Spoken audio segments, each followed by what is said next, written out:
Stage ہمارا مکمل ہوا. فیضان خان نے اپنا کیمرہ سنبھال لیا ہے. مجھے بھی چاہیے کہ میں بھی گفتگو شروع کر دوں. جو لوگ بھی آ گئے ہیں مولانا قمر بھی نظر نہیں آ رہے ہیں، لیکن ان سب کا استقبال میں نے یکے بعد دیگرے کیا.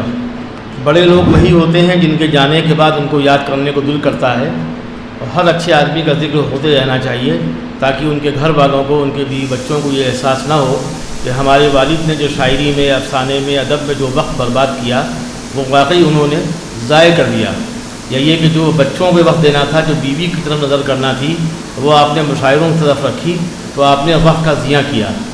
مقام مسرت ہے، مقام ذکر ہے کہ سید انور جمال انور صاحب نے وقت ضائع نہیں کیا. وہ انجینئر تھے اور ان کے تینوں بیٹے، یعنی 2 بیٹے اور 1 بیٹی، یہ سب انجینئر ہیں. سب کو انہوں نے اعلیٰ تعلیم دی، اعلیٰ طریقے سے پڑھایا، اور سب صاحب روزگار ہیں، ان کی زندگی میں ہوئے. سب کی انہوں نے شادی کی، اور بحمد اللہ پوتے پوتیاں، نواسے نواسیاں یہ دنیا سے چھوڑ کے وہ گئے. تو یہی سب کچھ چھوڑ کے جاتے تو ان پہ گفتگو نہ ہوتی. اس لیے کہ دنیا میں جو بھی آیا ہے وہ شادی بھی کرے گا، بچے بھی ہوں گے، تعلیم کا بندوبست بھی کیا جائے گا. لیکن وہ قابل ذکر اس لیے ہوئے کہ ان کے والد مسعود اختر جمال صاحب اپنے وقت کے کمیونسٹوں میں مشہور شاعر تھے، ترقی پسند شاعر تھے. ایک زمانہ تھا کہ انگریزی اچھی آتی تھی تو آدمی ترقی پسند ہو ہی جایا کرتا تھا، اور یہ ضمانت تھی اس بات کی کہ آدمی پڑھا لکھا ہے. یعنی آپ دنیا کے سب سے بڑی کتاب کو اگر بہتر طریقے سے پڑھ سکتے ہیں، پڑھا سکتے ہیں، امامت کر سکتے ہیں، دنیا کی اصلاح کر سکتے ہیں، تو ایک طبقہ جو ٹائی لگاتا ہے وہ کہے گا یہ تو ایسے ہی ہیں، مولوی صاحب ہیں. لیکن نکاح میں وہی کام آتا ہے، میت میں وہی کام آتا ہے، حد ہے کہ پیدا ہو تو اذان بھی وہی دیتا ہے. یہ ٹائی والوں نے صلاحیت اپنے اندر پیدا نہیں کی. اس لیے دونوں طبقات کو چاہیے کہ ایک دوسرے سے مل کے رہیں، اس لیے کہ جب انگلیاں مل جاتی ہیں تو مٹھی بنتی ہے، اس کی اپنی طاقت ہوا کرتی ہے. سید انور جمال صاحب انور اگر صرف سید ہوتے یا بڑے باپ کے بیٹے ہوتے تو آج شاید ان پہ گفتگو کی میز نہ سجتی. ڈاکٹر منصور خان ضرورت نہ محسوس کرتے، ہم ان کے بیٹوں سے اور بہوؤں سے رابطہ نہ کرتے، اور آج اس محفل کی کوئی معقول وجہ نہ ہوتی. لیکن میں نے جیسے ہی شہر کے سب سے پڑھے لکھے آدمی احمد ابراہیم ملوی صاحب سے رابطہ کیا تو انہوں نے کہا کہ میں ان کے بھائی کو بھی جانتا ہوں، ان کے والد کو بھی جانتا ہوں. ان سے ملاقات پتہ نہیں کیوں نہیں ہوئی، لیکن میں نے کہا کہ آپ نے ان پہ تبصرہ کیا ہے ان کی کتاب پہ، انبساط حیات پہ، تو کہا ممکن ہے، میں تو لکھتا ہی رہتا ہوں. تو اس میں بھی 273 نمبر پیج پہ علوی صاحب کے آگ کا تبصرہ ہے. آگ تبصرے کے حوالے سے وہ تبصرہ اس میں شائع ہوا ہے. یہ کتاب منظر عام پہ ڈاکٹر منصور خان کی کاوش سے آئی. انہوں نے اس کے اندر بہت آخریزی کی، محنت کی. سید انور جمال انور صاحب جب گھر سے نکلنے سے معذور تھے تو ان سے ملتے رہے، اور یہ کتاب منظر عام پہ آ گئی جس کا عنوان ہے سید انور جمال انور دانشوروں کی نظر میں. انور صاحب گجرات میں رہے، سورت میں رہے، رائے بریلی میں رہے، اور جہاں جہاں رہے وہ متحرک رہے. یعنی ان کی گاڑی گھر والوں کے کام کم آتی تھی، شعراء کے کام زیادہ آتی تھی. یہاں لکھنؤ میں میں نے ان کو دیکھا تو مجھے اندازہ ہوا کہ ماضی میں بھی یہی سب کیا ہوگا انہوں نے. یہاں رحمت لکھنوی اور ڈاکٹر معراج الحق جو بزم شمس قائم کیے ہوئے تھے، یہ تمام لوگ ان کی گاڑی میں اس حد تک بیٹھتے تھے، کبھی کبھی ٹیکسی میں گمان ہوتا تھا، ٹھس ٹھس کے بیٹھتے تھے. جگہ ہے نہیں لیکن شاعر کو تو منزل تک پہنچنا ہے. اور انور جمال صاحب کی پیشانی کی چمک بڑھ جاتی تھی کہ چلو میں کسی کے کام آیا. حد ہے کہ ایک صحافی یہاں تھے عالم نقوی صاحب، بہت کھرے مزاج کے، لیکن جب وہ بھی اتفاق سے سید، تو انہوں نے جب انور جمال صاحب کو دیکھا تو کہا کہ اگر ایسے ہی لوگ ہوں تو مسلمانوں سے کیا دقت ہے. وہ ان کو درگاہ کاظمیہ کاکوری کے عرس میں لے گئے تھے، اور وہاں کوئی عرس تھا، عرس کے کوئی سیمینار تھا جس میں ان کو مقالہ پڑھنا تھا. جب تک وہ حیات رہے دونوں کے تعلقات بہت بہتر رہے. انور جمال صاحب دنیا سے رخصت ہو گئے اپنی ایک مدت گزارنے کے بعد، لیکن عالم نقوی صاحب حیات ہیں اور اتنے بیمار ہیں کہ ان کی یادداشت وغیرہ اب کچھ محفوظ نہیں ہے. ان کے حق میں دعا کی جانا چاہیے. انور جمال صاحب کیسے آدمی تھے اگر میں آپ کو بتاؤں گا تو آپ کہیں گے بھائی ناظم کا کام ہی ہوتا ہے کچھ نہ کچھ کہا جائے. تو یہ کافی نہیں ہے، بلکہ آپ اس کے صرف عنوان پڑھ لیے جائیں تو مضمون بن سکتا ہے. اسلاف کا پاسدار شاعر، یہ منور رانا نے مضمون لکھا ان کے اوپر. منور رانا تو پیسے لے کے بھی آسانی سے نہیں لکھتے تھے. علم و عمل کا درجہ ستارہ پروفیسر شارب دولوی معتبر ناقد تھے، لکھنؤ میں آخری درجے کے قلمکار تھے. علم کا دریا ہے، عباس رضا نیّر نے لکھا یہ مضمون. لطف حیات درد مندی اور اخلاص سے ہی حاصل ہوتا ہے. یہ آگ میں تبصرہ کیا گیا محترم احمد ابراہیم علوی صاحب نے. اگر اس میں ان کا نام بھی ہوتا علوی صاحب کا تو بہتر تھا. عدل و قیامت انور جمال انور آگ لگانے والے، یہ ان کا خود کا مضمون ہے انور جمال صاحب کا۔ اپنے متعلق چند باتیں، یہ مضمون ہے جو پڑھنے کے لائق ہے، خود سید انور جمال صاحب نے رقم کیا ہے۔ وہ مضامین بھی لکھتے تھے، جب تک میں نے چھاپے ہیں مضامین عبدنامے میں، ان کا ایک مضمون 4 قسطوں میں چھپا، اسلامی تاریخ کے تلخ و شیریں واقعات۔ ایک مضمون اور لکھا تھا انہوں نے، اسلامی تاریخ کے تلخ و شیریں واقعات ہمارے عروج و زوال کے آئینے میں۔ مولانا ابوالکلام آزاد کی شخصیت پہ ایک مضمون لکھا تھا انہوں نے، پسماندہ اور دلت مسلمانوں کے معاشرتی اقتصادی اختیارات، یہ بھی انور جمال صاحب کا مضمون ہے۔ صداؤں کا شاعر سعید رامپوری، سید انور جمال انور کا مضمون ہے۔ یوم آزادی منظوم تاثرات ہیں انور جمال انور صاحب کے۔ اسلاف کا پاسدار شاعر عبدنامے میں چھپا۔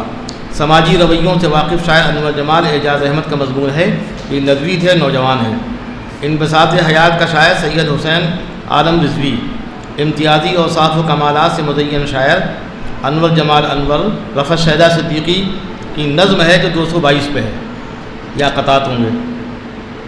نذرانۂ محبت ندیم برنی، ادبی سفر انوار سیتاپوری، استاد شاعر ہیں سیتاپور کے۔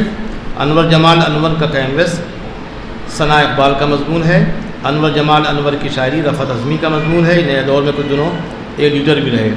روایتی موضوعات کی قابل قدر شاعری ڈاکٹر کلیم فیصل، یہ اچھے شاعر ہیں، ناظم ہیں، کسی کالج میں پڑھاتے تھے، انہوں نے خود وہاں سے اپنے آپ کو سبکدوش کر لیا۔ کلام انور نقوش حیات کی روشنی میں ڈاکٹر سعید سندیگوی کا مضمون ہے، جن کی ابھی کتاب حال ہی میں آئی ہے۔ کچھ دل کی بات سید محمد حفیظ رضوی، آسمان سخن کا ہے یہ سفیر انور جمال انور، ڈاکٹر زیبا محمود، یہ مضمون میں نے ان سے لکھوایا تھا۔ منظور پروانہ سے یہ میں نے مضمون لکھوایا، مذہبی فکر اور تہذیبی رویوں کا امین شاعر منظور پروانہ۔ گنگ و جمن تہذیب کے شاعر سید انور جمال انور، ماجد نثار آشتی، یہ غالباً مرزا شارق لہرپوری کے شاگرد ہیں۔ سہیل کاکوری بھی ان کو لکھتے ہیں کہ انور جمال انور مجموعہ غزل انبساط حیات کی روشنی میں، انبساط حیات میں زندگی کا عکس اور مہذب اقدار کی چمک ہے رضوان احمد فاروقی۔ اسی طرح کے تقریباً 2 درجن مضامین اور ہیں جو میں آپ کے سامنے پڑھتا رہوں تو وقت ہو سکتا ہے ضائع ہو، لیکن آپ کو یہ اندازہ ضرور ہو جائے گا کہ جس آدمی پہ اتنے لوگوں نے لکھا، اس کی زندگی میں لکھا، وہ معمولی آدمی نہیں ہو سکتا۔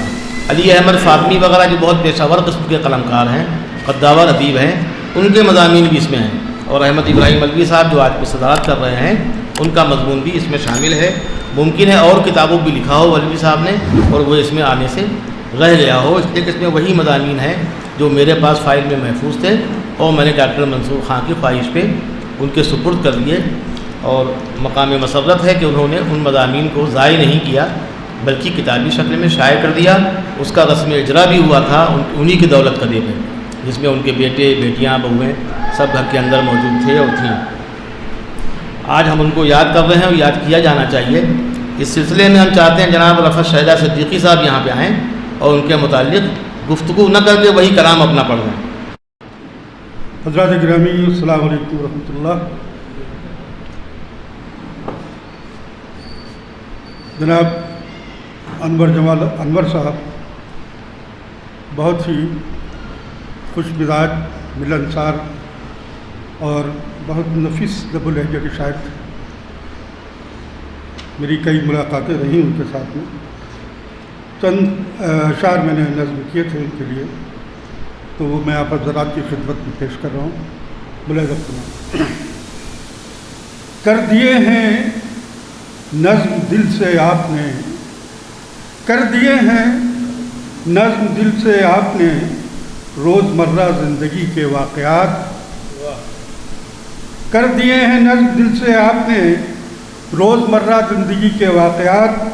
خوب رکھا ہے جمال انور جمال، مجموعے کا نام پرواز حیات۔ خوب رکھا ہے جمال انور جمال، مجموعے کا نام پرواز حیات۔ دوسرا قطعہ ملاحظہ فرمائیں کہ آپ کے ذوق سخن کی بات کیا، آپ کے ذوق سخن کی بات کیا، ذہن و دل میں ہے ادب کی کائنات۔ ذہن و دل میں ہے ادب کی کائنات، لائق تحسین ہے یہ مجموعہ، ہو مبارک فکر پرواز حیات، ہو مبارک فکر پرواز حیات۔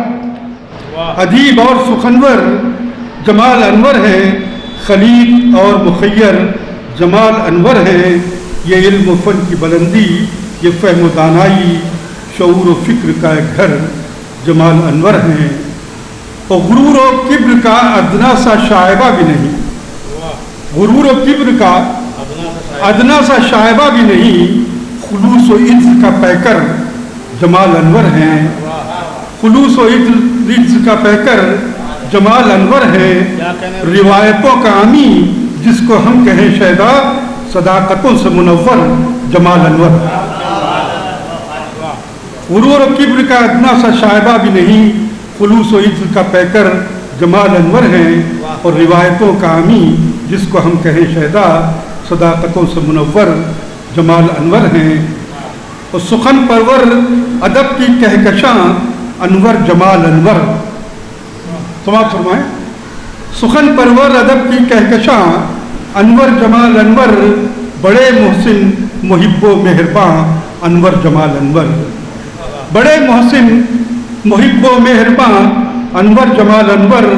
غزل ہو نظم ہو نعت نبی یا حمد باری ہو، غزل ہو نظم ہو نعت نبی یا حمد باری ہو، ہر ایک صنف سخن میں کامراں انور جمال انور، ہر ایک صنف سخن میں کامراں انور جمال انور۔ اور سماعت فرمائے حضرات کہ تمہارے دل کی ہنسی کائنات کا اجرا، تمہارے دل کی ہنسی کائنات کا اجرا، کہ ہو رہا ہے نقوش حیات کا اجرا، یہ ان کی دوسری کتاب تھی۔ تمہارے دل کی ہنسی کائنات کا اجرا، کہ ہو رہا ہے نقوش حیات کا اجرا، مبارکیں تمہیں شیدا کی اے جمال انور، مبارکیں تمہیں شیدا کی اے جمال انور، کتاب زیست کی صبح نجات کا اجرا، کتاب زیست کی صبح نجات کا اجرا۔ اور یہ آخری قطعہ ہے کہ شعر و سخن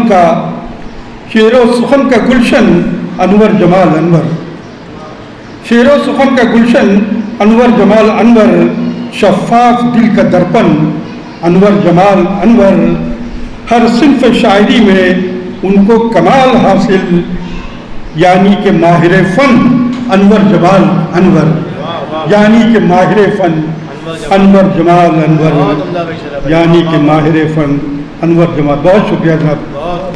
جناب رفعت شہدہ صدیقی نے تمام موضوعات کو، تمام پہلوؤں کو جو ان کی زندگی کے تھے نمایاں پہلو، ان کو روشن کر دیا اپنی شاعری کے ذریعے۔ یہ بہت مشکل کام ہوتا ہے، کسی کی زندگی میں اس پہ کام ہو، اتنا قابل قدر ہو کہ آج کام پہ کام کی ضرورت ہے۔ انور جمال کا واقعی قد بڑا تھا، باعمل شخصیت تھے کہ ان پہ کام زندگی میں بھی ہوا، اور ان کے نہ رہنے میں بھی ان کو ہم اچھے الفاظ سے یاد کر رہے ہیں۔ ان کے بیٹے نصرت جمال صاحب تشریف رکھتے ہیں بالکل کنارے، یہ انجینئر ہیں اور اپنے والد کے نقش قدم پہ ہیں۔ یہ عرب ممالک کا انہوں نے سفر بھی کیا، وہاں رہے بھی ہیں، لیکن جب والد کی طبیعت بگڑنے لگی تو انہوں نے اپنی سروس کو چھوڑ کے، یعنی مستقبل کو چمکانے کے بجائے والد کی خدمت کو ضروری سمجھا اور وہ یہاں چلے آئے۔ تو جن کو سعادت مند بیٹے ملتے ہیں اس کے مطلب ان کی رقم بھی حلال تھی، ورنہ بیٹے عام طور سے گڑبڑی ہوتے ہیں امیروں میں۔ تو یہ علامت ہے اس بات کی کہ انور جمال صاحب نے بڑی پوسٹ پہ رہ کے بھی وہ برے کام نہیں کیے جن کے لیے انجینئر ڈاکٹر مشہور ہیں آج کل۔